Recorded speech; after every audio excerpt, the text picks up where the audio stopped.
ayan pandesal ba cravings mo? At iba't ibang panlasa ng tinapay na gawang Pinoy? Kung bagong ka lang dito para sa'yo ito, Paps!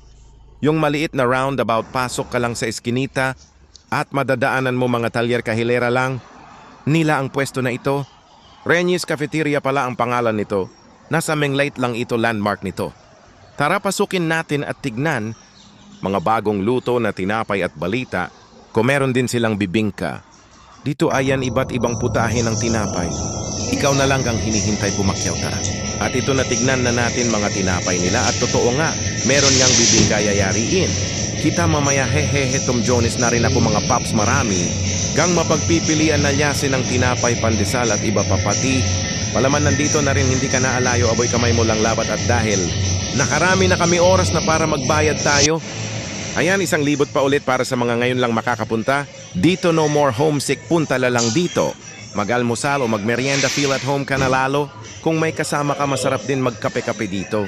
So sa susunod ulit mga Paps, kapag nakakita ulit ng mga hidden gems, bye!